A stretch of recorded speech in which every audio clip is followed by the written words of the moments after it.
Good morning everyone. Welcome to genius channel. So ఈ రోజు current affairs లో మనం చూసే ఫస్ట్ టాపిక్ వచ్చేసి CBI not investigating Rafale kickbacks claims media part.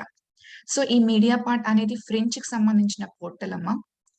Okay, so ఈ French portal Mediapart ఏంటంటే, so why Indian CBI is not investigating regarding Rafale kickbacks అని question చేయడం జరిగింది. So kickbacks are nothing but bribes. Okay, so ఈ Rafale deal సంబంధించిన కొన్ని corruptions అనేవి జరిగాయి, దాన్ని ఎందుకు క్వశ్చన్ చేయట్లేదని చెప్పేసి ఫ్రెంచ్ కి సంబంధించిన ఈ మీడియా పార్ట్ పోర్టల్ ఏంటంటే సిబిఐ, ఇండియన్ సిబిఐని సో క్వశ్చన్ చేయడం జరిగింది. సో ఈ కంప్లీట్ గా ఆర్టికల్ అనేది మనకు అర్థం కావాలంటే ఒక్కసారి దీని బ్యాక్గ్రౌండ్ అనేది తెలుసుకోవాలి. So in order to understand it's background, so మనం 2007 నుంచి మనం సో ఈ స్టోరీని స్టార్ట్ చేయాలి. ఓకే, సో ఇక్కడ నేను each and every specific year అనేది నేను మెన్షన్ చేశాను. సో ఇక్కడ నేను టైం లైన్ అనేది చాలా చాలా ఇంపార్టెంట్. సో ఈ టైం లైన్ పరంగా మనం ఏంటంటే ఈ టాపిక్ ని అండర్స్టాండ్ చేసుకుంటూ వెళ్తే అసలు వాట్స్ హ్యాపెనింగ్ ఇన్ ఇండియా అనేది మీకు అర్థమవుతుంది. సో నేను చెప్పే ప్రతి పాయింట్ ఏ టైంలో నేను చెప్తున్నాను అనేది ఒక్కసారి మీరు మైండ్ లో పెట్టుకోండి. ఓకేమా? Okay, let start the topic. Rafale scam. So direct గా నేను స్కామ్ అనేసాను. సో ఇది ఏ స్కామ్ అనేది ఒకసారి చూద్దాం, చూడండి. సో 2007 యాక్చువల్ గా 2001 లో, ఓకే 2001 లో సో ఈ MMRCA ఫైటర్ జెట్స్ ఓకే అనేవి కావాలి, 126 MMRCA ఫైటర్ జెట్స్ అనేవి కావాలని చెప్పేసి సో అప్పుడు గవర్నమెంట్ ఏంటంటే ప్రపోజల్ అనేది పెట్టింది. ఓకే, సో మేము 2007 లో మేము 126 MMRCA ఫైటర్ జెట్స్ ని ప్రొక్యూర్ చేసుకుంటాము, so you can start your bidding అని చెప్పేసి యాక్చువల్ గా గవర్నమెంట్ అనౌన్స్ చేసింది. అయితే మేము 2001 లో అనౌన్స్ చేసినప్పటికీ మేము 2007 లో ఆ ప్రాసెస్ ని మేము స్టార్ట్ చేస్తాము అని చెప్పేసి వాళ్ళు అనౌన్స్ చేశారు.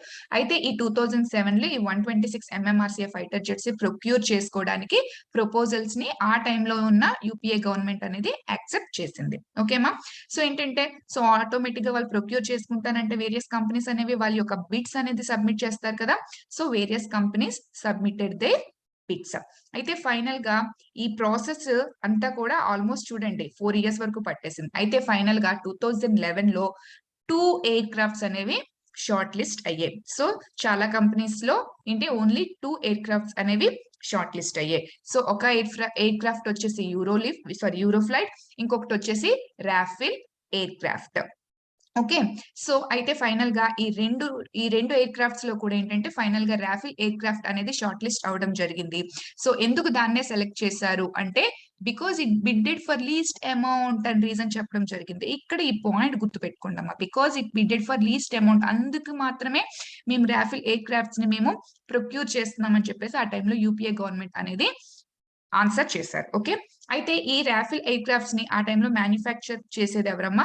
సో ఫ్రాన్స్ కి సంబంధించిన defence company, that is nothing but Dassault Aviation. See here, so Dassault గురించి ఇప్పుడు టాపిక్ అనేది రావటం జరిగింది.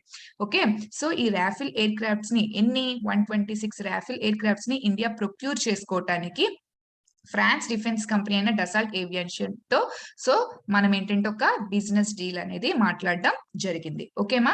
C here. అయితే 2012 లో కూడా ఏంటంటే ఈ నెగోషియేషన్స్ అనేవి స్టిల్ ఇంకా కంటిన్యూ అవుతూనే వచ్చాయి.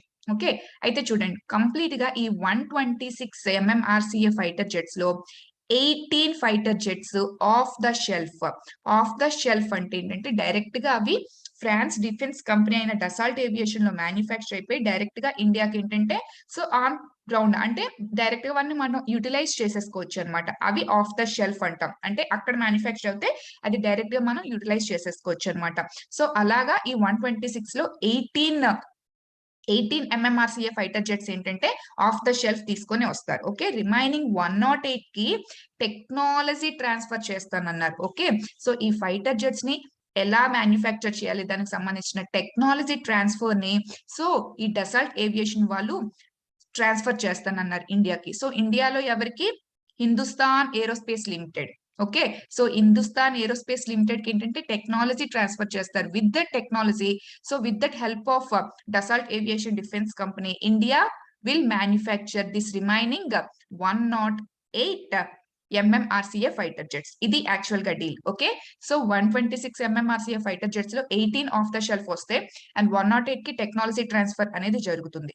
ఓకేమా, సి సో ఆ టైంలో డీల్ అనేది జాయింట్ వెంచర్ ఎవరెవరికి అయింది, ఒకటి డసాల్ట్ ఏవియేషన్ కి మధ్య అండ్ ఇంకొకటి ఏంటంటే ఇండియన్ కంపెనీ అయిన హిందుస్థాన్ ఏరోస్పేస్ లిమిటెడ్ కి మధ్య ఈ డీల్ అనేది జరిగింది. ఓకే, సో అయితే ఈ నెగోషియేషన్స్ బాగానే ఉన్నాయి. ఫైనల్ గా ఇన్ 2014 ఏంటంటే వీళ్ళు సో ఎవరెవరు ఇక్కడ ఈ డసాల్ట్ ఏవియేషన్ వాళ్ళు అండ్ మోర్ ఓవర్ ఏంటంటే హిందుస్థాన్ ఏరోస్పేస్ లిమిటెడ్ వీళ్ళిద్దరూ కూడా వర్క్ షేర్ అగ్రిమెంట్ అనేది సైన్ చేశారు. దేనికోసం, ఇక్కడ టెక్నాలజీ ట్రాన్స్ఫర్ అనేది జరుగుతుంది కదా, సో దానికోసం ఏంటంటే వర్క్ షేర్ అగ్రిమెంట్ అనేది సైన్ చేయడం జరిగింది. అయితే ఇందులో ఈ వర్క్ లోని హిందుస్థాన్ ఏరోస్పేస్ లిమిటెడ్ వాళ్ళు ట్రాన్స్ఫర్ చేస్తారు కదా టెక్నాలజీ, సో కంప్లీట్ గా వాళ్ళు ఒక 70% వర్క్ ఏంటంటే వాళ్ళు కంప్లీట్ చేసేసుకుంటారు. బట్ వాళ్ళకి హెల్ప్ చేయడానికి గైడెన్స్ ఇవ్వడానికి ఒక 30% వర్క్ మాత్రం డసాల్ట్ ఏవియేషన్ వాళ్ళు ఏంటంటే వీళ్ళని వర్క్ అనేది 30% వర్క్ అనేది వాళ్ళు హెల్ప్ చేస్తారు అనమాట. ఓకే, సో ఈ షేర్ అంటే ఎంత వరకు వీళ్ళు కంప్లీట్ గా ఇండిపెండెంట్ గా చేసుకుంటారు, ఎంత వరకు కంపెనీ వాళ్ళు డసాల్ట్ ఏవియేషన్ వాళ్ళు హెల్ప్ చేస్తారు అని చెప్పుకోవడానికి ఏంటంటే ఈ వర్క్ షేర్ అగ్రిమెంట్ అనేది వాళ్ళిద్దరూ సైన్ చేయడం అయితే జరిగింది. ఓకేనన్నా, సో ఈ కంప్లీట్ సినారియో అనేది సి హియర్, ఈ కంప్లీట్ సినారియో అనేది ఎప్పుడు జరిగింది, from 2007 to 2014. It is under UPA government. It is under UPA government. Okay, see here, government changed. Okay, 2014 లో ఎలక్షన్స్ వచ్చాయి, so government changed. So in 2015 BJP government entered into scene. So scene లోకి ఏంటి వచ్చిందమ్మా, BJP government వచ్చింది. So BJP government రాగానే ఏంటంటే చాలా experts and media partners చాలా మంది ఏంటంటే సో ఈ డీల్ కి సంబంధించిన ఫ్యూచర్ ఏంటి, ఈ డీల్ కంటిన్యూ అవుతుందా ఏంటి అని సో వీళ్ళు క్వశ్చన్ చేయడం జరిగింది. అయితే గవర్నమెంట్ ఆఫ్ ఇండియా ఏంటంటే ఏం చెప్పిందంటే ఆ టైంలో, so government of India, Hindustan aerospace limited and Dassault Aviation defence company వాళ్ళు ఇంకా కంప్లీట్ గా వీళ్ళు పారామీటర్స్ అనేవి సింక్ అవ్వట్లేదు, సో స్టిల్ మాకు నెగోషియేషన్స్ అనేవి జరుగుతున్నాయి అని చెప్పేసి వీళ్ళు అనౌన్స్ చేయడం అయితే జరిగింది. ఓకేమా, సి అయితే ఎప్పుడు ఇది అనౌన్స్మెంట్ చేసిన తర్వాత ఈ 2015 లోనే జాగ్రత్తగా వినండి అమ్మా, మోడీ ఫ్రాన్స్ ని విజిట్ చేశారు. ఓకే, సో మోడీ ఫ్రాన్స్ ని విజిట్ చేశారు. ఈ ఫ్రాన్స్ విజిట్ చేసే జస్ట్ ఫ్యూ మంత్స్ బిఫోర్ మనకి ఇండియాలో అప్పటికప్పుడు ఒక 2 కంపెనీస్ అనేవి ఎమర్జ్ అయ్యాయి.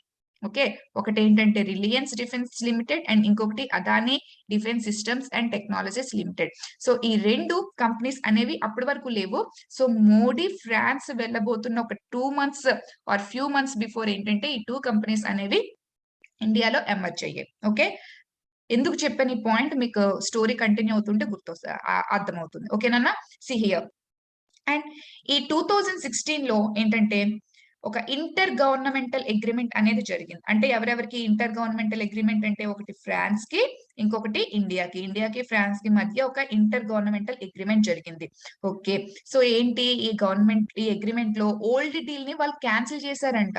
ఓకే, ఓల్డ్ డీల్ ఏంటమ్మా, 126 MMRCA ఫైటర్ జెట్స్ ని ప్రొక్యూర్ చేసుకుంటామన్నాం కదా, సో ఆ డీల్ ని కంప్లీట్ గా క్యాన్సిల్ చేశారు. ఒక కొత్త డీల్ తో వాళ్ళు ముందుకు రావడం జరిగింది. ఓకే, సో ఈ ఒక కొత్త డీల్ అనేది ఫ్రాన్స్ అండ్ ఇండియన్ గవర్నమెంట్ అనేది ముందుకు తీసుకొచ్చింది. సి హియర్, ఆ న్యూ డీల్ ఏంటి, 36 ఆఫ్షియల్ ప్రొక్యూర్మెంట్. సో యాక్చువల్ గా మనం మొన్న ఏమనుకున్నాం, సో ఒక 18 ఆఫ్షియల్ ప్రొక్యూర్మెంట్ జరుగుతుంది అని చెప్పాం, అవునా కదా. సో ఇక్కడ ఏంటి 36 ఆఫ్షియల్ ప్రొక్యూర్మెంట్, 36 ఆఫ్షియల్ ప్రొక్యూర్మెంట్ అనేది చేసుకుంటాము అని ఇండియా అనౌన్స్ చేయడం జరిగింది. అయితే నో టెక్నాలజీ ట్రాన్స్ఫర్.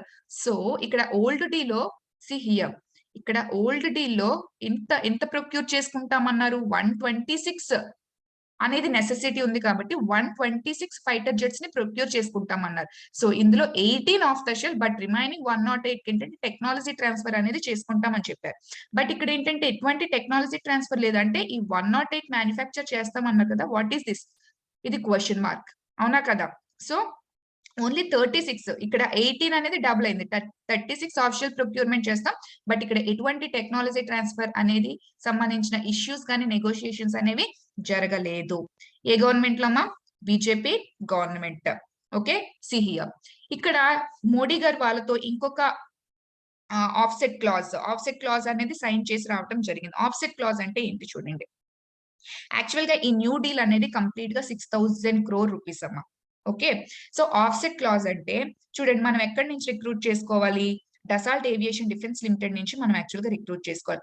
సో వీళ్ళ దగ్గర నుంచి మనం ఈ 36 ఆఫిషియల్ ప్రొక్యూర్మెంట్ చేసుకోవాలి అంటే 36 MMRCA ఫైటర్ జెట్స్ ని ప్రొక్యూర్ చేసుకోవాలంటే, సో డీల్ లో ఆఫ్ ద అమౌంట్ 50% అమౌంట్ అనేది it has to invest in India. ఇండియాలో అది ఆ డసాల్ట్ ఏవియేషన్ కంపెనీ అనేది ఇన్వెస్ట్ చెయ్యాలి అని చెప్పేసి ఒక క్లాస్ పెట్టడం జరిగింది. It is nothing but offset clause. Okay, so ఈ డీల్ కంప్లీట్ గా ఈ 36 MMRCA ఫైటర్ జెట్స్ ని ప్రొక్యూర్ చేసుకోవడానికి complete deal 60,000 crore rupees. So అందులో సి హియర్ ఆఫ్ అమౌంట్ ఇండియాలో ఇన్వెస్ట్ చేయాలి అంటే 30,000 crore రూపీస్ అనేది ఇండియాలో ఇన్వెస్ట్ చేయాలి. That is nothing but offset clause. Okay మా, సి హియర్. అయితే సో ఆ టైంలో ఏంటంటే వెంటనే ఈ డీల్ జరిగిన within few days or few months, so ఈ డసాల్ట్ ఏవియేషన్ డిఫెన్స్ కంపెనీ అనేది రిలయన్స్ కంపెనీలో 21,000 crore రూపీస్ ఇన్వెస్ట్ చేస్తామని చెప్పేసి అనౌన్స్మెంట్ అయితే చేయడం జరిగింది. ఓకేమా, 21,000 crore రూపీస్ అనౌన్స్ చేసే. సి హియర్, సో ఇక్కడ వరకు యూపీఏ గవర్నమెంట్ డీల్ వరకు బానే ఉంది. ఇక్కడికి వచ్చేసరికి ఓల్డ్ డీల్ క్యాన్సిల్ చేశారు. సో ఆల్రెడీ ప్రాఫిటబుల్ అయిన మనకి ఈ 108 కి సంబంధించిన ఈ 108 ఫైటర్ జెట్స్ ని మనం మ్యానుఫ్యాక్చర్ చేసుకోవడానికి కావాల్సిన టెక్నాలజీ ట్రాన్స్ఫర్ అనేది ఈ డీల్ లో క్యాన్సిల్ అయిపోయింది. మోర్ ఓవర్ ఇది ఇన్వెస్ట్మెంట్, కొత్త ఇన్వెస్ట్మెంట్ వచ్చింది. బట్ ఆ కొత్త ఇన్వెస్ట్మెంట్ కూడా ఏంటి, రిలయన్స్ కంపెనీకి వచ్చింది. సో అప్పటి వరకు ఆ కంపెనీ డీల్ కి ముందు వరకు అసలు ఆ కంపెనీ అనేది లేదు. But they are ready to invest in this Reliance company. So ఇక్కడ ఏంటంటే చాలా క్రిటిసిజమ్స్ అనేది బీజేపీ గవర్నమెంట్ ఫేస్ చేసింది. సో ఫేవరిటిజం అనే కాన్సెప్ట్ తీసుకొచ్చింది. సో ఏంటంటే రిలయన్స్ కంపెనీ వాళ్ళకి వీళ్ళు చాలా ఫేవరెట్ గా ఉంటున్నారు. బికాస్ సో మోడీ గారు ఫ్రాన్స్ విజిట్ అయ్యే చాలా ఫ్యూ మంత్స్ బిఫోర్ మాత్రమే ఈ 2 కంపెనీస్ అనేవి ఎమర్జ్ అయ్యాయి. సో క్లయింటలిజం ని డెవలప్ చేస్తున్నారు. సో ఒకవైపే మాత్రమే ఫేవరెట్ గా సో మోడీ గారు ఉన్నారని చాలా క్రిటిసిజమ్స్ అయితే మాత్రం ఫేస్ చేశారు. దట్టు ఈ టెక్నాలజీ ట్రాన్స్ఫర్ అనే ఇష్యూని కంప్లీట్ గా ఇక్కడ ఈ న్యూ డీల్ లో ఎక్కడా కూడా మాట్లాడలేదు, అవునా కదా. సో ఏంటంటే ఈ బెనిఫిట్స్ అనేవి కూడా ఇండియా ఏంటంటే వదిలేసింది అని చెప్పేసి ఆ టైంలో బీజేపీ గవర్నమెంట్ మీద చాలా క్రిటిసిజమ్స్ అయితే వచ్చాయి. సి హియర్, మోర్ ఓవర్ ఇంకో క్రిటిసిజం ఏంటంటే ప్రైసింగ్ గురించి. సి హియర్, ఓల్డ్ డీల్ ప్రకారంగా ఈ ప్రైసింగ్ ఏంటంటే ఈ 126 ఎయిర్ క్రాఫ్ట్స్ ని ప్రొక్యూర్ చేసుకోవడానికి 54,000 crore రూపీస్ అవుతుంది. ఓకే, సో ఓల్డ్ డీల్ ప్రకారంగా ఈ 126 ఎయిర్ క్రాఫ్ట్స్ ని ప్రొక్యూర్ చేసుకోవడానికి 54,000 crore రూపీస్ అవుతుంది. సో దీని ప్రకారంగా చూస్తే మనకి 1 plane equals to 526 crore per plane. ఒక ప్లేన్ కి 526 రూపీస్ అని 526 crore రూపీస్ అనేది అవుతుంది, అవునా కదా. అయితే ఈ న్యూ డీల్ కి వచ్చేసరికి ఓన్లీ 36 ఎయిర్ క్రాఫ్ట్స్ మాత్రమే మనం ప్రొక్యూర్ చేసుకుంటున్నాం. But it is equivalent to, more over it is similar to old deal. 56,000 crore rupees అనేది వీళ్ళు అమౌంట్ బడ్జెట్ అనేది వేయడం జరిగింది. ఓకే, సో దీని ప్రకారంగా చూస్తే మనకి 1 plane equals to 1,638 crore per plane అవుతుంది. చూసారా, ఫస్ట్ కి సెకండ్ డీల్ కి కూడా ఎంత డిఫరెన్స్ వచ్చిందో ఒక ప్లేన్ యొక్క కాస్ట్. సో ఇక్కడ 126 ఎయిర్ క్రాఫ్ట్స్ కొంటున్నారు. Okay, but here only 36 aircrafts కొంటున్నారు. Even though the deal amount was same, but ఇక్కడ ఏంటి, ప్రొక్యూర్ చేసుకునే ఎయిర్ క్రాఫ్ట్స్ యొక్క నెంబర్ అనేది తగ్గిపోతుంది, అవునా కదా. సో దీని ప్రకారంగా చూసుకుంటే ఓల్డ్ డీల్ లో ఓన్లీ 526 crore పర్ ప్లేన్ పడుతుంటే న్యూ డీల్ ప్రకారంగా 1,638 crore పర్ ప్లేన్ అనేది మనకి పడుతుంది. సో ఎందుకు ఇంత కాస్ట్ వేరియేషన్ అనేది వచ్చింది, ఎందుకు ఇంత అమౌంట్ అనేది పెరిగిందని చెప్పేసి క్వశ్చన్ చేస్తే, సో ఆ టైంలో బీజేపీ గవర్నమెంట్ ఏం ఆన్సర్ చేసిందంటే, మేము వీటితో పాటు ఎక్స్ట్రాగా weapons and maintenance equipment, spare parts, so ఇవన్నీ ఏంటంటే ప్రొక్యూర్ చేసుకోవడానికి అమౌంట్ అనేది మేము అందులో కన్సిడర్ చేసాము అని చెప్పడం జరిగింది. అయితే ఆ టైంలో అదర్ అపోజిషన్ పార్టీస్ ఏంటంటే, సో ఎంత మెయింటెనెన్స్ ఎక్విప్మెంట్, ఎంత స్పేర్ పార్ట్స్, ఎంత వెపన్స్, సో సెపరేట్ గా మాకు ఏంటంటే అలోకేట్ చేసి మీరు ఇంట్రడ్యూస్ చేయండి అని చెప్పేసి చెప్పడం జరిగింది. సో డిఫరెంట్ గా అలోకేట్ చేసి మాకు రిపోర్ట్ పబ్లిష్ చేయండి అని చెప్పింది. బట్ ఏంటంటే సో వాళ్ళు అలా సెపరేట్ గా ఎక్కడ అలోకేషన్ అనేది ఎక్కడ చూపించలేదు బీజేపీ గవర్నమెంట్. సో ఏంటంటే టెక్నాలజీ ట్రాన్స్ఫర్ విషయంలో, సో దీని విషయంలో బీజేపీ గవర్నమెంట్ చాలా క్రిటిసిజమ్స్ అనేది ఫేస్ చేసింది. సో ఈ రాఫిల్ స్కామ్, ఈ రాఫిల్ ప్రొక్యూర్మెంట్ లో ఏంటంటే ఒక పెద్ద స్కామే బీజేపీ గవర్నమెంట్ ప్లాన్ చేసింది. ఫస్ట్ థింగ్ ఏంటంటే ప్రొక్యూర్మెంట్ తగ్గించేసింది. సెకండ్ థింగ్ ఏంటంటే టెక్నాలజీ ట్రాన్స్ఫర్ తీసుకురాలేదు. థర్డ్ థింగ్ ఏంటంటే ఆ ఇన్వెస్ట్మెంట్ ఆఫ్సెట్ క్లాస్ తో సో ఆ ఇన్వెస్ట్మెంట్ కూడా ఏంటంటే తన యొక్క ఫేవరెట్ కంపెనీస్ లో ఇన్వెస్ట్ చేయిస్తుంది. ఎందుకు ఓన్లీ రిలయన్స్ కంపెనీ లోనే చేయిస్తుంది అండ్ దీని గురించి కూడా క్వశ్చన్స్ అనేవి రైజ్ అయినప్పుడు సో ఏంటంటే మన యొక్క మీడియా పోర్టల్స్ ఏంటంటే France government and moreover ఈ యొక్క డసాల్ట్ ఏవియేషన్ కంపెనీని ఏంటంటే మనం క్వశ్చన్ చేయడం జరిగింది. Why only Reliance company?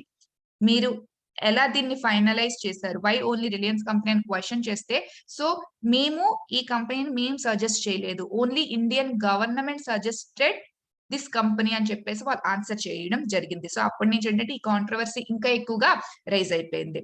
ఓకేమా?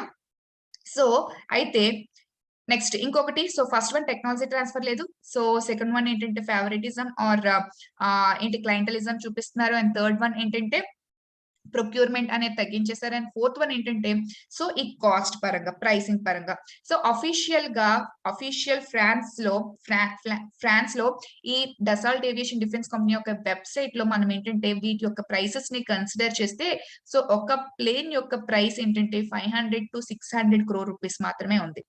Okay, so వాళ్ళ యొక్క అఫీషియల్ వెబ్సైట్స్ లో మనం సర్చ్ చేస్తే ఒక ప్లేన్ యొక్క కాస్ట్ 500 to 600 crore మాత్రమే ఉంది. బట్ వై ఇంత హెవీగా కాస్ట్ అనేది దేనికి అని చెప్పేసి కూడా వాళ్ళు క్వశ్చన్ చేసిన అపోజిషన్ లీడర్స్ క్వశ్చన్ చేసిన దానికి ఎటువంటి సెపరేట్ గా వాళ్ళు రిపోర్ట్ అనేది పబ్లిష్ చేయలేదు. కేటగరైజ్ చేయడం అనేది జరగలేదు. నేను ఇంత కాస్ట్ అవ్వడానికి reason weapons, maintenance equipment, spare parts అని చెప్పి బయటకైతే వాళ్ళు అనౌన్స్ అయితే చేశారు కానీ వాళ్ళు సెపరేట్ గా ఏంటంటే అలొకేషన్ అనేది చేసి ఒక రిపోర్ట్ అనేది వాళ్ళు పబ్లిష్ చేయలేదు. సో ఇది ఒక పెద్ద స్కామ్ జరుగుతుందని ఆ టైంలో అపోజిషన్ లీడర్స్ చాలా కాంట్రవర్సీస్ అయితే రేస్ చేశారు. సో దీనికి తోడు ఇంకొకటి ఏంటంటే allegations against supreme court judgment. అయితే దీన్ని కౌంటర్ చేస్తూ ఓకే, సో ఈ టెక్నాలజీ ట్రాన్స్ఫర్ జరగట్లేదు, క్లయింటలిజం చూపిస్తున్నారు, ప్రైసింగ్ విషయంలో ఏంటంటే డిఫరెన్సెస్ వస్తున్నాయి, సో రిపోర్ట్స్ అనేవి పబ్లిష్ చేయట్లేదు కేటగరైజ్ గా. సో దీని గురించి ఏంటంటే చాలా పిటిషన్స్ అనేవి ఫైల్ చేశారు. అయితే దీనికి జడ్జ్మెంట్ ఇస్తూ సుప్రీం కోర్ట్ ఏం ఆన్సర్ చేసిందంటే it is stated that it is out of jurisdiction. So ఇది ఫ్రాన్స్ కి సంబంధించిన డీల్ కదా, so it is out of jurisdiction అని చెప్పేసి అది అనౌన్స్ చేయడం జరిగింది. దాని యొక్క జడ్జ్మెంట్ ఇవ్వడం జరిగింది. అఫ్ కోర్స్ అది ఇక్కడతో ఆగి ఉంటే చాలా బాగున్నాం, బట్ అది ఇంకో క్లాజ్ అనేది యాడ్ చేసింది. C here so of course maybe it is out of jurisdiction, but ఏంటంటే క్యాగ్ అనేది సో ఈ డీల్ కి సంబంధించిన అన్ని రిపోర్ట్స్ ఏంటంటే వెరిఫై చేసింది. సో ఆ వెరిఫై చేసి అది మళ్ళీ ఈ పబ్లిక్ అకౌంట్ కమిటీకి ఏంటంటే ఎగ్జామిన్ చేయమని వాళ్ళు పంపించారు అని చెప్పేసి చెప్పడం జరిగింది. ఓకేమా? So it is out of jurisdiction అని చెప్పింది. And moreover so supreme court ఏంటంటే ఆల్రెడీ ఈ డీల్ కి సంబంధించిన రిపోర్ట్స్ అన్ని వెరిఫై చేశారు because CAG had submitted its reports to Supreme Court. So అది మళ్ళీ రీఎగ్జామిన్ కోసం ఏంటంటే పబ్లిక్ అకౌంట్ కమిటీకి ఇవ్వడం జరిగిందని తన యొక్క వెర్డిక్ట్ లో సుప్రీం కోర్ట్ అనౌన్స్ చేసింది. అయితే మనం ఈ పబ్లిక్ అకౌంట్ కమిటీని సో ఈ రిపోర్ట్స్ వచ్చాయంటే సో వెంటనే ఈ పబ్లిక్ అకౌంట్ కమిటీ మాకు ఎటువంటి రిపోర్ట్స్ కూడా సుప్రీం కోర్ట్ పంపించలేదు అని చెప్పేసి ఒక అనౌన్స్మెంట్ అయితే చేసింది. సో ఇక్కడ మళ్ళీ సో సుప్రీం కోర్ట్ యొక్క జడ్జిమెంట్ కి ఏంటంటే కాంట్రవర్సీగా వస్తుంది. సో ఇక్కడ సుప్రీం కోర్ట్ ఏం చెప్పింది, సో పబ్లిక్ అకౌంట్ కమిటీ దాన్ని రీఎగ్జామిన్ చేసింది, so deal was okay, absolutely okay అని చెప్పడం జరిగింది. బట్ ఇక్కడ పబ్లిక్ అకౌంట్ కమిటీ ఏంటంటే మాకు ఎటువంటి రిపోర్ట్స్ కూడా అసలు సుప్రీం కోర్ట్ సబ్మిట్ చేయలేదు, క్యాగ్ సబ్మిట్ చేయలేదు ఓకే అని చెప్పేసి చెప్పడం జరిగింది. సో ఇక్కడ మళ్ళీ సుప్రీం కోర్ట్ యొక్క జడ్జ్మెంట్ గురించి ఏంటంటే చాలా కాంట్రవర్సీస్ అనేవి రావటం జరిగింది. అప్పుడు సుప్రీం కోర్ట్ ఏంటంటే సో సారీ వీ హ్యావ్ మిస్ఇంటర్ప్రిటేటెడ్, మేము అక్కడ మిస్ఇంటర్ప్రిట్ అయ్యాము, సో ఇది రీఎగ్జామిన్ చెయ్యటానికి పబ్లిక్ అకౌంట్ కమిటీకి మేము పంపిస్తాము, బట్ అది బై మిస్టేక్ ఏంటంటే పంపించేసాము అని చెప్పేసి వచ్చిందని చెప్పేసి వాళ్ళు దాన్ని మళ్ళీ మార్చడం అయితే జరిగింది. బట్ ఏంటంటే సో చాలా కాంట్రవర్సీస్ రైజ్ అయ్యాయి బికాస్ అంత అఫీషియల్ పొజిషన్ లో ఉన్న వాళ్ళు ఎలా మిస్ఇంటర్ప్రిట్ చేస్తారు. సెకండ్ థింగ్ ఏంటంటే ఓకే సో ఒకరు మిస్ఇంటర్ప్రిట్ చేసినా పర్వాలేదు, సో అక్కడ బెంచ్ అనేది 3 judge headed bench. Okay, so ముగ్గురు కూడా మిస్ఇంటర్ప్రిట్ అనేది జరిగింది. దట్టు ఏ పాయింట్ అయితే మనకి ఈ కేస్ కి సంబంధించి మేజర్ ఇంపార్టెంట్ పాయింట్ అవన్నీ మీరు ఎలా మిస్ఇంటర్ప్రిట్ చేయగలరు అని చెప్పేసి, ఎలా అది ఎర్రర్స్ వస్తాయని చెప్పేసి చాలా కాంట్రవర్సీస్ కూడా రైజ్ అవ్వడం జరిగింది. సో ఆ టైంలో ఈ సుప్రీం కోర్ట్ జడ్జ్మెంట్ మీద కూడా చాలా కాంట్రవర్సీస్ అనేది రావటం జరిగింది. అయితే ఈ 2019 వచ్చేసరికి ఎలక్షన్స్ అనేవి వచ్చేసాయి. సో మొత్తం 2 గవర్నమెంట్స్ ఏంటంటే రిలాక్స్ అయ్యాయి. సో ఎలక్షన్స్ హడావిడిలో పడ్డాయి. అయితే ఇప్పుడు రీసెంట్ గా 2021 లో ఓకే. సో ఇప్పటి వరకు ఎలిగేషన్స్ అన్ని వేటి మీద వచ్చాయమ్మా? బీజేపీ గవర్నమెంట్ మీద ఎలిగేషన్స్ వచ్చాయి. ఓకే. దేని గురించి? ఒకటి టెక్నాలజీ ట్రాన్స్ఫర్ జరగట్లేదు, ప్రొక్యూర్మెంట్ తగ్గించేశారు, ప్రైసింగ్ హెవీ చేసేసారు, సుప్రీం కోర్ట్ జడ్జ్మెంట్ సో అనేది అంత రీజనబుల్ గా లేదు. So each and everything aspect ఇది ఒక పెద్ద స్కామ్ జరుగుతుందన్న స్కోప్ లో ఏంటంటే బీజేపీ గవర్నమెంట్ చాలా ఎలిగేషన్స్ అయితే ఫేస్ చేసింది. సో ఇది ఇక్కడ వరకు సీన్, అవునా కదా? చూడండి ఇప్పుడు 2021 ఇప్పుడు ఆల్రెడీ మనం ఈ న్యూస్ ఆర్టికల్ చూస్తున్నాం కదా. సి ఇది దేని గురించి మాట్లాడుతుందో చూద్దాం. సి హియర్ ఇది present French portal Mediapart. So ఇదేంటంటే ఫ్రెంచ్ కి సంబంధించిన పోర్టల్ మీడియా పార్ట్. సో వీళ్ళు ఏంటంటే ఒక రీసెంట్ గా ఒక రిపోర్ట్స్ అనేవి పబ్లిష్ చేశారు. ఓకే. సో ఆ రిపోర్ట్స్ ఏంటంటే సి హియర్ ఈ డసాల్ట్ కంపెనీ అనేది ఓకే ఫస్ట్ డీల్ ఎవరమ్మా? యూపీఏ గవర్నమెంట్ టైంలో కదా ఫస్ట్ డీల్ అనేది జరిగింది. యూపీఏ గవర్నమెంట్ టైంలో కదా ఫస్ట్ డీల్ జరిగింది. Okay.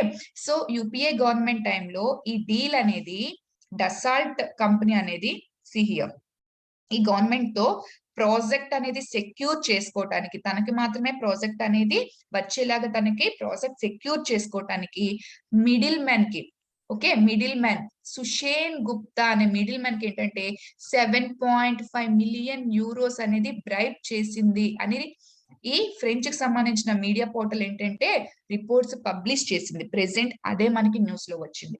Okay. C here so ఇప్పుడు వరకు సీన్ లో ఎలిగేషన్స్ ఫేస్ చేస్తుంది ఎవరు? BJP government. ఓకే. ఇప్పుడు ఫ్రాన్స్ ఏంటి కొత్తగా ఇక్కడ యూపీఏ గవర్నమెంట్ కి సంబంధించిన ఎలిగేషన్స్ కూడా తీసుకొచ్చింది. సో ఫస్ట్ అక్కడ స్కామ్ ఎక్కడి నుంచి స్టార్ట్ అయింది అనేది సో ఈ ఫ్రెంచ్ పోర్టల్ మీడియా పార్ట్ ఏంటంటే బయటికి తీసుకొచ్చింది. సో ఏమని? సో ఈ డసాల్ట్ ఏవియేషన్ కంపెనీ అనేది ఇండియన్ గవర్నమెంట్ తో ఈ డీల్ అనేది సెక్యూర్ చేసుకోవడానికి సుషేన్ గుప్తా అనే మిడిల్ మ్యాన్ తో ఏంటంటే సో ఈ డీల్ అనేది నడిపించింది. సో ఈ డీల్ కోసం సుషేన్ గుప్తాకి 7.5 మిలియన్ యూరోస్ అనేది ఈ డసాల్ట్ ఏవియేషన్ డిఫెన్స్ కంపెనీ అనేది ఇవ్వటం జరిగింది అని చెప్పేసి చెప్పారు. ఓకే. ఎవరు ఈ సుషేన్ గుప్తా? అసలు సుషేన్ గుప్తా ఇండియాలో ఉన్న ఇండియన్ గవర్నమెంట్ తో ఈచ్ అండ్ ఎవ్రీ పొలిటీషియన్ తో కూడా బిజినెస్ చేసిన person. Okay. Each and every official తో కూడా బిజినెస్ చేసిన పర్సన్. సో ఇతను ఏంటంటే ఇలాంటి ఇండియన్ గవర్నమెంట్స్ ప్రొక్యూర్మెంట్స్ లో ఏంటంటే డీల్స్ మాట్లాడతారు, బ్రోకరేజ్ చేస్తారు. సో ఈ బ్రోకరేజ్ చేయడం వల్ల ఏంటంటే సో ఇండియన్ గవర్నమెంట్స్ కి అండ్ ఈ అఫీషియల్స్ కి అండ్ అవతల ప్రొక్యూర్ చేసే కంపెనీస్ కి డీల్స్ అనేవి వీళ్ళు మాట్లాడడం జరుగుతుంది. ఇవి మనకైతే తెలియదు. సో ఎవరిని పట్టుకుంటే ఏ డీల్ అనేది సెటిల్ అవుతుందని చెప్పేసి ఈ పెద్ద పెద్ద కంపెనీస్ కదా, అవునా కదా? సో వాళ్ళు ఏంటంటే ఏ గవర్నమెంట్ ఉండేటప్పుడు ఏ పర్సన్ ని పట్టుకోవాలని చెప్పేసి వాళ్ళకి తెలుస్తుంది. సో ఈ సుషేన్ గుప్తాని ఏంటంటే వాళ్ళు మీడియేట్ చేయించి సో ఆ టైంలో ఇది బ్రైబ్ చేశారు. ఓకే. ఈ Dassault aviation company project secure చేసుకోవటానికి అని చెప్పేసి ఈ ఫ్రెంచ్ పోర్టల్ మీడియా పార్ట్ ఏంటంటే రిపోర్ట్స్ పబ్లిష్ చేసింది. ఓకే. ఈ సుషేన్ గుప్తా తిను ప్రెసెంట్ ఏంటి ఇక్కడ ఈ ఎయిర్ క్రాఫ్ట్స్ రాఫెల్ స్కామ్ గురించి మాట్లాడుతున్నాం. బట్ తిను already accused and arrested in August Westland VVIP chopper scam. మళ్ళీ ఇది కూడా యూపీఏ గవర్నమెంట్ టైంలోనే chopper scam choppers.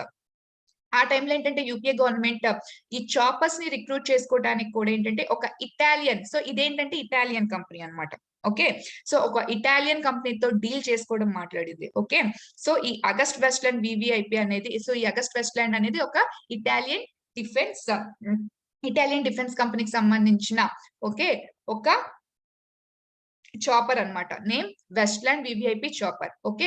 So Indian government ఈ ఇటాలియన్ ఈ కంపెనీతో ఏంటంటే ఈ డీల్ మాట్లాడడానికి కూడా ఆ టైంలో సుషేన్ గుప్తా మీడియేట్ అనేది చేయడం జరిగింది. సో ఆ టైంలో యూపీఏ గవర్నమెంట్ కి చాలా బ్రైబ్ చేయడం కూడా జరిగిందని చెప్పేసి ఆ టైంలో ఈ స్కామ్ కూడా ప్రెసెంట్ నడుస్తుంది. అగస్ట్ వెస్ట్లాండ్ రీసెంట్ గా ఏంటంటే మీరు చూసే ఉంటారు ఈ G20 సమ్మిట్ జరిగింది కదా. ఈ G20 సమ్మిట్ లో ఒక మేజర్ అనౌన్స్మెంట్ చేశారు మోడీ గారు. ఏంటి? So okay. Maybe UPA government గురించి మాకు సంబంధం లేదు. సో ప్రెసెంట్ ఏంటంటే ఈ Agusta Westland VVIP chopper scam. So ఈ కంపెనీ మీద ఆల్రెడీ ఏంటంటే ఈ డిఫెన్స్ కంపెనీ మీద ఇది నేమ్ అమ్మ చాపర్ నేమ్. సో ఈ డిఫెన్స్ కంపెనీ మీద ఇటాలియన్ గవర్నమెంట్ కి సంబంధించిన డిఫెన్స్ కంపెనీ మీద యాక్చువల్గా ఇప్పటి వరకు బ్యాన్ అనేది ఉండేదన్నమాట. ఓకే. సో ఆ బ్యాన్ మేము లిఫ్ట్ చేసేస్తాము. లిఫ్ట్ చేసే అవకాశాలు ఉన్నాయి. మేము లిఫ్ట్ చేయడానికి చూస్తున్నామని చెప్పేసి ఈ G20 సమ్మిట్‌లో అనౌన్స్ చేయడం అయితే జరిగింది. ఓకే. అయితే దానికి యూపీఏ గవర్నమెంట్ కాంట్రోవర్సీస్ కూడా రైజ్ చేసింది. ఓకే. సో, ఒక బ్రైబ్ చేసిన కంపెనీతో మీరు మళ్ళీ ఏంటి ఓకే. మేము బ్రైబ్ చేసామని మీరు చెప్తున్నారు. సో, మళ్ళీ సేమ్ కంపెనీతో మీరెలా డీల్ అనేది మాట్లాడతారు? సో, దాని మీద ఉన్న బ్యాన్‌ని మీరు ఎలా లిఫ్ట్ చేస్తారు అని ఈ యూపీఏ గవర్నమెంట్ ఏంటి క్వెషన్ చేయడం కూడా జరిగింది. అయితే దీనికి ఆన్సర్ చేస్తూ బీజేపీ గవర్నమెంట్ ఏం చెప్తుందంటే, ఒక ఒక విషయంలో జరిగిన పొరపాటు రెండో విషయంలో జరుగుతుందని కాదు. సో, ఏంటంటే మేము దానికి సంబంధించి టర్మ్స్ అండ్ కండిషన్స్ అనేది మెన్షన్ చేస్తాము. ఓకే. వెరీ స్ట్రింజెంట్ క్లాస్ అనేవి తీసుకొస్తాము. అండ్ మోర్ ఓవర్ ఏంటంటే ఇక్కడ చాపర్ విషయంలో జరిగింది. బట్ మాకు టార్పిడోస్ అనేవి చాలా ఇంపార్టెంట్. సో, మాకు ఈ టార్పిడోస్ కోసం ఏంటంటే మేము ఈ ఈ ఇటాలియన్ కంపెనీతో డీల్ అనేది మళ్ళీ సెట్ చేయాలని చూస్తున్నామని చెప్పింది. టార్పిడోస్ ఐడియా ఉందా? లైక్ 'రానా' మూవీ ఉంది కదమ్మా! 'Ghazi' something movie. సో, అందులో ఏంటంటే సబ్‌మెరైన్స్, సెల్ఫ్ ప్రొపెలెంట్ మిసైల్స్ అనేవి వాళ్ళు ఆహ్, పంపిస్తారు కదా! అవే టార్పిడోస్. ఓకే. సో, ప్రెజెంట్ మాకు ఈ టార్పిడోస్ అనేవి చాలా రిక్వైర్‌మెంట్ ఉంది. సో, ఈ టార్పిడోస్‌కి ఏంటంటే ఈ టార్పిడోస్ మేము రిక్రూట్ చేసుకోవాలంటే కంపెనీతో మేము డీల్ అనేది చేయాలి. సో, ఏంటంటే దీనికి సంబంధించిన రిస్ట్రిక్షన్స్ అనేవి మేము లిఫ్ట్ చేస్తున్నాము. With on terms and conditions stringent class చాలా ప్రొవిజన్స్, చాలా క్లాజెస్ అనేవి మేము అందులో ఇంక్లూడ్ చేసి మేము ఈ లిఫ్ట్ అని ఇంకా చెయ్యలేదమ్మా. చేస్తామని అనౌన్స్‌మెంట్ మాత్రమే జరిగింది. బికాజ్ G20 సమ్మిట్ ఎక్కడ జరిగింది? ఇటలీ. ఇటలీ రోమ్‌లో కదా జరిగింది G20 summit. Okay. So, Modi గారు అక్కడికి వెళ్ళాలి అంటే ఏంటి ఆ టైంలో మనకి ఇటలీకి, ఇండియాకి మధ్య ఏంటంటే నెగోషియేషన్స్ బాలేవు. ఓకే. ఒకటి కేరళ ఫిషర్‌మ్యాన్ విషయంలో అండ్ మోర్ ఓవర్ ఈ August Westland VVIP chopper scam గురించి కూడా కేసెస్ అనేవి ఇటలీకి, ఇండియాకి మధ్య నడిచేవి. ఓకే. సో, రీసెంట్‌గా ఇప్పుడేంటి G20 సమ్మిట్ అనేది ఎవరు హోస్ట్ చేస్తున్నారు? ఇటలీ అనేది హోస్ట్ చేస్తుంది. సో, ఖచ్చితంగా ఇటలీతో మన రిలేషన్స్ అనేవి స్ట్రెంథెన్ చేసుకుంటేనే మనం ఆ మీటింగ్‌కి వెళ్ళగలం. అవునా కదా? సో, ఏంటంటే మనకి ఇంటర్నేషనల్ ఆర్బిటరీ కోర్ట్స్‌లో ఏంటంటే ఈ కేరళకి సంబంధించిన కేస్‌ని కొట్టేయడం జరిగింది. సో, ఇటలీ ఏంటంటే ఆ కేరళ ఫిషర్‌మ్యాన్‌ని మేమే చంపేసాము. సో, ఇదేంటంటే ఇల్లీగల్‌గా సో, ఇదేంటంటే ఇది మా తప్పని మేము యాక్సెప్ట్ చేస్తున్నాం. సో, దానికేంటంటే ఎవరైతే చనిపోయారో ఆ ఫ్యామిలీకి మేము 10 లాక్స్ అనేది ఇవ్వటం జరుగుతుంది అని చెప్పేసి వాళ్ళు ఏంటి చెప్పడం జరిగింది. అండ్ మోర్ ఓవర్ ఈ అగస్ట్ వెస్టర్న్ వీవీఐపీ చాపర్స్‌కి సంబంధించి కూడా కేస్‌ని ఏంటంటే సుప్రీం కోర్ట్ క్యాన్సెల్ చేసి, సో, వీళ్ళేంటంటే ఒక కాంప్రమైజ్‌కొచ్చేలా చేయడం జరిగింది. సో, ఇటలీకి, ఇండియాకి మధ్య ఉన్న ఈ 2 కేసెస్‌ని ఏంటంటే కాంప్రమైజ్ చేసి, సో, కొట్టేసి, సో, ప్రెజెంట్ మళ్ళీ కొత్త డీల్స్ అనేవి బీజేపీ గవర్నమెంట్ ఏంటంటే ఎస్టాబ్లిష్ చేయడానికి ట్రై చేస్తుంది. సో, దీన్ని కౌంటర్ చేస్తూ యూపీఏ గవర్నమెంట్ ఏంటంటే, ఓకే. మా టైంలో స్కామ్ జరిగిందని చెప్తున్నారు. బట్ సేమ్ కంపెనీతో మళ్ళీ మీరెందుకు రీయూనియన్ అవుతున్నారు అని చెప్పేసి క్వెషన్ చేయడం కూడా జరిగింది. ఒకసారి అది నిజంగా స్కామ్ చేశారని చెప్తున్నారు కదా! మరి నిజంగా స్కామ్ చేస్తే అది మళ్ళీ రెండోసారి కూడా రిపీట్ అవుతుంది కదా! అని చెప్పేసి యూపీఏ గవర్నమెంట్ క్వెషన్ చేయడం జరిగింది. ఓకేమా? See here. సో, స్కామ్ ఎందుకు చేస్తారమ్మా? సో, అక్కడున్న ఎఫిషియన్సీస్ ఏదైతే రిక్రూట్ చేసుకుంటారో వాటికి సంబంధించిన పారామీటర్స్ గాని, ఎఫిషియన్సీస్ గాని తగ్గించేస్తారు. సో, యాక్చువల్‌గా మనకి ఈ అగస్ట్ వెస్టర్న్ వీవీఐపీ చాపర్స్‌కి సంబంధించి వాటి యొక్క height of cabin, operating ceiling, maximum altitude ఇవి పారామీటర్స్. ఈ పారామీటర్స్ ఏంటంటే ఇండియన్ అట్మాస్ఫియర్‌కి, సో, ఇండియన్ ఎయిర్ ఫోర్స్‌కి అంత సెట్ అయ్యే ఫీచర్స్ కాదు. ఎందుకంటే అవి అంత ఎఫిషియంట్ కాదని చెప్పేసి యాక్చువల్‌గా ఈ పారామీటర్స్‌లో ఆ టైంలో ఉన్న ఇండియన్ ఎయిర్ ఫోర్స్ చీఫ్ ఏంటంటే ఆ టైంలో దీన్ని యాక్సెప్ట్ చేయలేదు. అయితే so, Indian air force chief అనేది మారిన తర్వాత ఎప్పుడైతే త్యాగి అనే పర్సన్ ఏంటంటే ఇండియన్ ఎయిర్ ఫోర్స్ చీఫ్ అయ్యారో అప్పుడేంటంటే ఇతను కూడా ఇందులో ఈ యొక్క స్కామ్‌లో ఇన్వాల్వ్ అయ్యి ఏంటంటే ఈవెన్ థో ఈ పారామీటర్స్ అనేవి అంత ఎఫిషియన్సీగా లేకపోయినా ఇండియాకి అంత సెట్ అవ్వకపోయినా సో, వీళ్ళు మీడియేట్ చేసి UPA government and Indian air force chief Tyagi. So, వీళ్ళందరూ ఏంటంటే ఈ స్కామ్‌లో ఇన్వాల్వ్ అయ్యి ఉన్నారనమాట. ఓకే. సో, ఇదొక పెద్ద స్కామ్ అనేది ఆల్రెడీ ఇప్పుడు ప్రెజెంట్ కూడా న్యూస్‌లోకొస్తుంది. Agusta Westland VVIP chopper scam అనేది. సో, ఆ టైంలో చాలా కాంట్రోవర్సీస్ కూడా రైజ్ చేసింది. ఓకే. ఈ కాంట్రోవర్సీస్ రైజ్ చేసింది. ఈ స్టోరీ అంతా ఎందుకు చెప్పుకున్నాం? సుషేన్ గుప్తా. అంత పెద్ద స్కామ్‌లో సుషేన్ గుప్తా ఇన్వాల్వ్ అయ్యారు. అండ్ మోర్ ఓవర్ మళ్ళీ ఇక్కడ ఎయిర్ క్రాఫ్ట్స్. ఓకే. ఈ రాఫెల్స్‌లో కూడా ఏంటంటే ఈ రాఫెల్ రిక్రూట్‌మెంట్‌లో కూడా ఈ ప్రొక్యూర్‌మెంట్‌లో కూడా ఈ సుషేన్ గుప్తా అనేది మీడియేటర్‌గా వహించారని చెప్పేసి చెప్తున్నారు. అయితే ఈ 7.5 మిలియన్ యూరోస్ ఇచ్చారు కదా! సుషేన్ గుప్తాకి ఏ టైమ్ పీరియడ్‌లో ఇచ్చారమ్మా? Between 2007 and 2012. 2007 అండ్ 2012 లో ఇవ్వటం జరిగింది. 2007 అండ్ 2012 అంటే ఏ గవర్నమెంట్ ఉంది చూడండి. 2007 అండ్ 2012 అంటే ఎవరు? యూపీఏ గవర్నమెంట్ కదా. సో అందుకేంటంటే ఇప్పటి వరకు బీజేపీ గవర్నమెంట్ ఎలిగేషన్స్ ఫేస్ చేసింది అండ్ ఇప్పుడు యూపీఏ గవర్నమెంట్ ఎలిగేషన్స్ ఫేస్ చేయడం జరిగింది. అయితే ఇద్దరు కూడా యూపీఏ గవర్నమెంట్ నుంచే స్కామ్ అనేది స్టార్ట్ చేసింది. సో వాళ్ళు కూడా ఏంటంటే బ్రైబ్స్ అనేవి యాక్సెప్ట్ చేయడం జరిగింది. సో చాలా మాల్ ప్రాక్టీసెస్ చేశారు అండ్ మోర్ ఓవర్ ఆ ప్రాక్టీసెస్ ని క్యాన్సిల్ చేస్తూ మళ్ళీ బీజేపీ గవర్నమెంట్ కొత్త డీల్స్ చేసుకొని అది కూడా కొన్ని మాల్ ప్రాక్టీసెస్ అనేది చేయడం జరిగింది. సో మోర్ ఓవర్ ఏంటంటే టూ గవర్నమెంట్స్ కూడా వాళ్ళ యొక్క సెల్ఫిష్ మోటో అనేది ఇక్కడ ఎక్కువగా చూపించడం అనేది జరిగింది. That to in the aspects of national security. So ఈ డిఫెన్స్ కి సంబంధించిన ప్రొక్యూర్మెంట్స్ చేసుకున్నప్పుడు ఇలాంటి వాటిలో కూడా సో గవర్నమెంట్స్ ఏం చేస్తున్నాయి, నేషనల్ సెక్యూరిటీని ఏంటంటే వాటి నేషనల్ ఇంట్రెస్ట్ ఏంటంటే మైండ్ లో పెట్టుకోకుండా ఏంటంటే ఇలాగా సో ఇండియన్ యొక్క స్టాండర్డ్స్ ఏంటంటే కిందకి దిగజార్చేసేలాగా బిహేవ్ చేశాయి ఇంటర్నేషనల్ ప్లాట్ఫామ్స్ మీద అని చెప్పేసి చాలా క్రిటిసిజమ్స్ అయితే ప్రెసెంట్ ఈ న్యూస్ వచ్చిన తర్వాత ఏంటంటే చాలా ఎక్స్పర్ట్స్ ఏంటంటే సో ఇండియన్ యొక్క ఆ సోవర్నిటీ అనేది దిగజారిపోయిందని చెప్పేసి చెప్పడం జరిగింది. ఓకే మ్యామ్, బికాస్ ఇప్పటి వరకు బీజేపీ గవర్నమెంట్ మాత్రమే ఇందులో ఇన్వాల్వ్ అయింది సో అని చెప్పేసి ఎలిగేషన్స్ వచ్చాయి. ఓకే, అండ్ ఇప్పుడు యూపీఏ గవర్నమెంట్ కూడా ఇన్వాల్వ్ అయ్యింది. ఆ టైంలో నుంచి స్కామ్ స్టార్ట్ చేశారు, వాళ్ళు బ్రైబ్స్ తీసుకున్నారని చెప్పేసి ఎలిగేషన్స్ అయితే రావటం జరిగింది. ఓకే, సి హియర్ ఆ ఎలిగేషన్స్ ఎవరు చేశారు? ఫ్రెంచ్ పోర్టల్ మీడియా పార్ట్ బయట పెట్టింది. ఓకే, అయితే ఇప్పుడు ఇప్పుడు ప్రెసెంట్ కాంటెక్స్ట్ ఏంటంటే ఈ French portal Mediapart so ఈ స్కామ్ కి సంబంధించి మేము రిలేటెడ్ పేపర్స్ ఆల్రెడీ సిబిఐ దగ్గర ఉన్నాయి 2018 నుంచే. ఓకే, సో ఇప్పటి వరకు ఎందుకు ఇన్వెస్టిగేషన్ అనేది ఈ సిబిఐ తీసుకోలేదు, why CBI is not investigating అని చెప్పేసి ఈ ఫ్రెంచ్ పోర్టల్ మీడియా పార్ట్ అనేది క్వశ్చన్ చేస్తుంది. ఓకే, అయితే ఇప్పటి వరకు ఇంకా సిబిఐ దానికి సంబంధించి ఆన్సర్ అయితే ఇంకా చేయలేదమ్మా. ఓకే, ఎందుకు క్వశ్చన్ చేయడం జరిగింది French portal media part, but CBI ఇంకా ఆన్సర్ చేయలేదు.